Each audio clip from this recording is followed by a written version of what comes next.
Assalamualaikum warahmatullahi wabarakatuh. Apa kabar anak-anak ibu kelas 10 IPS 1? Semoga dimanapun kalian berada, kalian selalu berada dalam keadaan sehat dan masih tetap semangat untuk mempelajari ilmu ekonomi dari Ibu Guru Juni Susana Siregar, SPD. Anak-anak ibu, langsung saja untuk pertemuan daring yang pertama ini, kita akan mempelajari tentang konsep dasar ilmu ekonomi. Sehingga tujuan pembelajaran kita pada daring pembelajaran yang pertama ini, yaitu yang pertama, setelah mempelajari materi yang saya berikan, diharapkan nantinya kalian mampu mendeskripsikan konsep ilmu ekonomi, mampu menjelaskan pembagian ilmu ekonomi, mampu menjelaskan prinsip, kegiatan, motif, dan politik ekonomi, dan mampu menjelaskan apa itu kegunaan dari ilmu ekonomi. Langsung saja kita masuki materinya anak-anak ibu. Coba kita perhatikan gambar slide yang saya tampilkan. Kalau kita perhatikan gambar ini menunjukkan bahwa begitu banyaknya masyarakat yang sedang antri untuk mendapatkan bahan bakar minyak.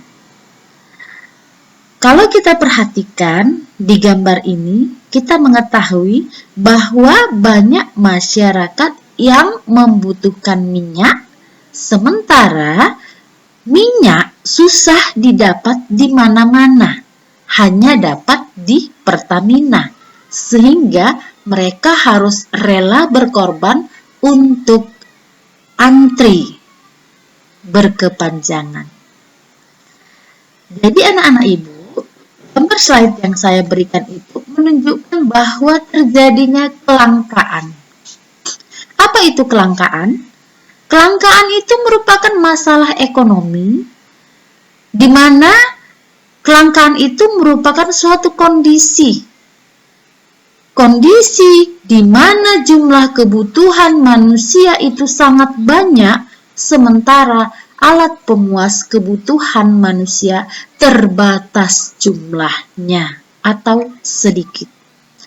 Jadi masalah ekonomi inilah yang mengharapkan kita, membawa kita untuk mempelajari ilmu ekonomi. Lalu apakah pengertian ilmu ekonomi? Ilmu ekonomi itu berasal dari bahasa Yunani. Oikos itu artinya rumah, sedangkan nomia itu atau nomos itu artinya rumah tangga. Jadi secara bahasa, oikonomia itu adalah aturan rumah tangga yang baik.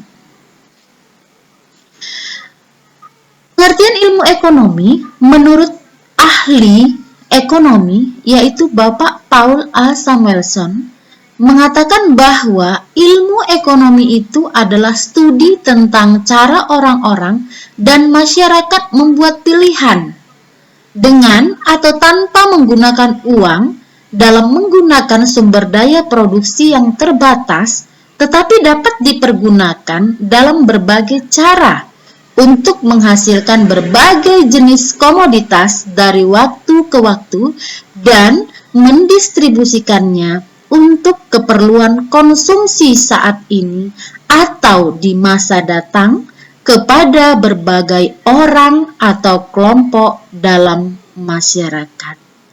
Itulah pengertian ilmu ekonomi menurut Paul A. Samuelson. Selanjutnya, ilmu ekonomi dibagi atas beberapa kelompok dasar, yaitu ekonomi deskriptif, teori ekonomi, dan ekonomi terapan. Sementara teori ekonomi juga dibagi atas dua bagian, yaitu ekonomi makro dan ekonomi mikro. Lalu apakah itu pengertian ekonomi deskriptif? Ekonomi deskriptif itu adalah ilmu ekonomi yang berusaha menggambarkan keadaan perekonomian yang sebenarnya yang terjadi di masyarakat. Contohnya adalah jumlah pengangguran di Indonesia. Sedangkan teori ekonomi itu merupakan kumpulan ajas ataupun kumpulan hukum ekonomi, di mana nanti teori ekonomi ini digunakan sebagai dasar untuk melaksanakan kebijakan ekonomi. Teori ekonomi ada yang disebut dengan ekonomi makro. Ekonomi makro ini adalah ilmu ekonomi yang meneliti fenomena secara luas, ya, tentang kejadian perekonomian secara menyeluruh. Contohnya adalah pengangguran, pertumbuhan ekonomi, inflasi, dan tingkat harga. Sedangkan yang disebut dengan ekonomi mikro itu adalah ilmu ekonomi yang mempelajari perilaku individu dan perusahaan dalam membuat keputusan untuk mengalokasi sumber daya yang terbatas. Lalu yang ketiga, pembagian ilmu ekonomi adalah ekonomi terapan. Ekonomi terapan ini dipandang sebagai sarana untuk solusi bagi masalah-masalah praktis. Selanjutnya adalah prinsip, kegiatan, motif, dan politik ekonomi. Prinsip ekonomi itu adalah dasar berpikir untuk mencapai tujuan tertentu dengan pengorbanan sekecil mungkin. Lalu, apa itu kegiatan ekonomi? Kegiatan ekonomi itu adalah setiap langkah yang dilakukan manusia untuk memenuhi kebutuhan hidupnya, yaitu konsumsi, produksi, dan distribusi. Lalu selanjutnya, apa yang disebut dengan motif ekonomi? Motif ekonomi itu adalah daya yang menggerakkan orang, alasan yang menggerakkan orang untuk melakukan setiap tindakan ekonomi. Dan yang terakhir, politik ekonomi. Apa itu politik ekonomi? Politik ekonomi itu adalah paket tindakan untuk mempermudah perekonomian yang bertujuan meningkatkan kemakmuran seluruh rakyat. Lalu anak-anak ibu, selanjutnya yaitu kegunaan ilmu ekonomi. Untuk apa kita mempelajari ilmu ekonomi? Ternyata banyak kegunaannya anak ibu.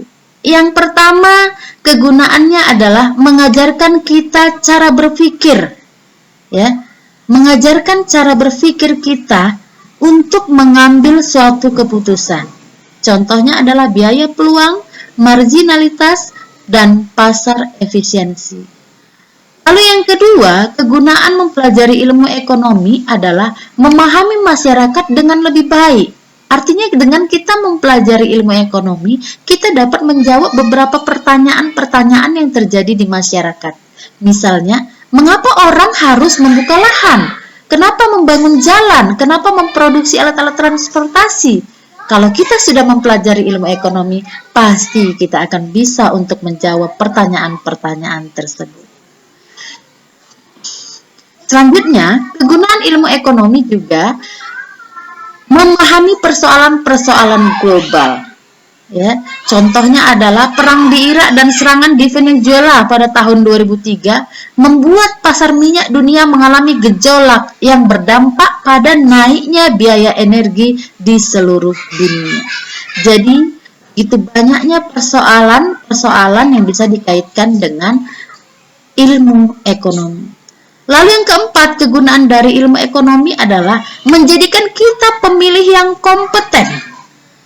Ketika kita berpartisipasi dalam pemilu, maka kita akan memberikan suara pada persoalan-persoalan yang memerlukan pemahaman mendasar tentang ilmu ekonomi. Setelah kita belajar ilmu ekonomi, kita akan bisa memilih mana pemimpin-pemimpin kita yang lebih berkompeten, yang mampu untuk memilih, untuk memikirkan perekonomian yang terjadi di Indonesia. Jadi anak-anak ibu, itulah materi kita daring yang pertama ini. Mudah-mudahan bermanfaat bagi kalian semua. Tetap jaga kesehatan dan sampai ketemu di daring yang kedua selanjutnya. Assalamualaikum warahmatullahi wabarakatuh.